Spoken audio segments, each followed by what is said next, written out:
Hi, welcome. So my name is Víquez. I'm a PhD student at Ulm University in Germany, and welcome to the 2020 Bad Advent Calendar.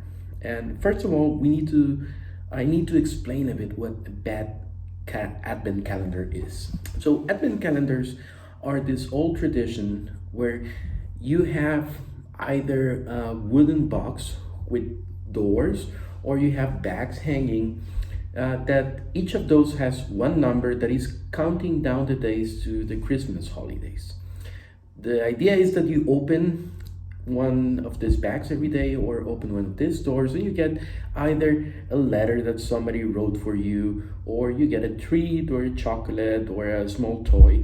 So since this year has been so hard on most of us, COVID has changed completely how we are doing in life. Everybody's in lockdown. We were beginning to miss contact with other researchers and with other people in science. And the whole idea about this is just to bring a little bit of joy at the end of the year. So every day when we will open the email, we will find out a new paper, and somebody that we might or might not know is telling us why they like this paper that might be theirs or might be somebody else's work that they admire. And it's just to give a bit of joy at the end of the year. So, first of all, thank you for being here, and just sign up to the website so you will get an email every day when the paper is drops. Or you can also follow me at Twitter. The link will be down here somewhere or up here. I have no idea where I'll be placing the video, but either way, follow the website or follow Twitter so you don't miss any of the papers. And today I want to start with a paper that is from 2011, and the paper is called High Activity Navels Live on a High Sugar Diet, Blood Glucose Regulation in Nectar Feeding Bats. And this paper is by Detlef Kelm, Ralph Simon, Doreen Culot, Christian Voigt, and Michael Ristov. And it's an interesting paper that, to be honest, I haven't read in a long time. And when I was looking for something to put in this bad calendar, this is one of the papers that came to mind because it just responded at the moment I read it an interesting question that I always had. How do bats are able to cope with the high levels of sugar that they are ingesting every night? How do they do not go in hyperglycemia with this high level of sugar, right? So the paper is really interesting because it's an experimental paper. They have some bats from Glossophaga solicina, a species that is commonly found in Latin America and Central, South, and parts of North America. And it's one of the most common nectar feeding bats in that region. But this happens to be done with a colony that they have here in Erlangen University. And what the researchers did is just tested how bats reacted to different concentrations of sugar. So they took the bats, they fed them a specific concentration of sugar, and then they let them stay. And then they saw how the different concentrations of sugar were being assimilated with time. So that's the first thing that they're seeing, how time affects this sugar curve, right? This this nectary substance that is being absorbed really fast. How long is it maintaining in high levels in the bloodstream?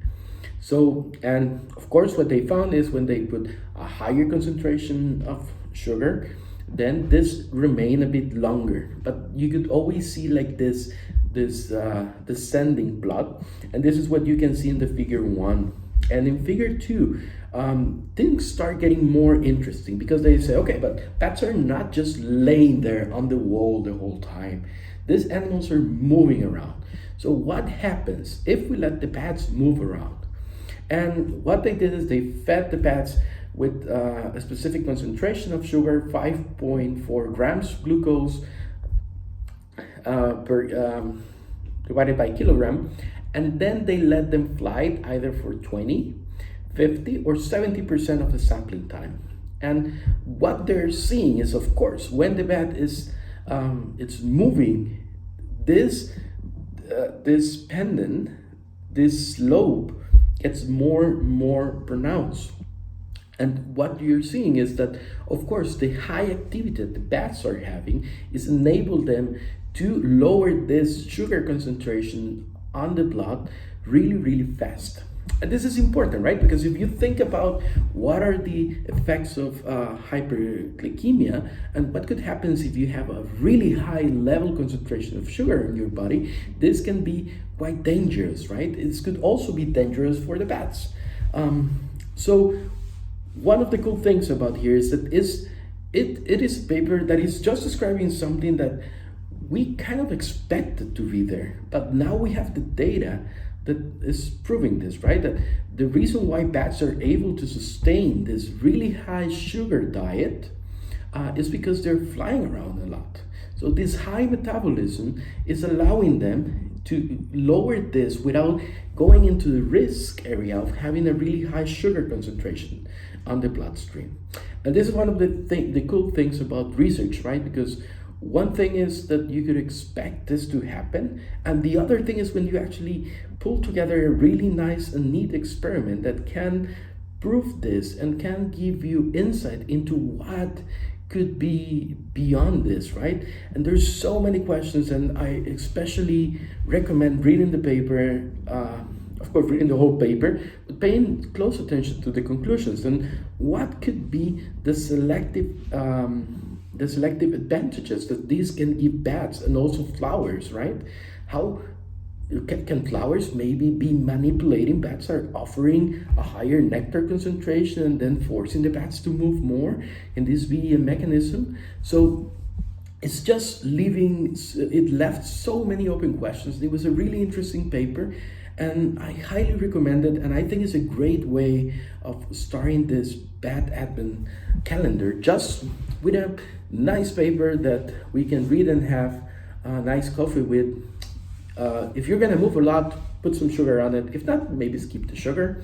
But either way, thank you for joining, and I hope that you will be here tomorrow again to hear about another paper. And please sign up in the website. It's up here in the blog section. You will find a link that says sign up. It's quite cryptic. I'm sorry I didn't have a lot of time to work on that. Or if not, just follow this on Twitter. You can see the hashtags that we're using down here. And thank you so much for being here, and hopefully we'll see you tomorrow. And stay safe, stay home, and have happy holidays.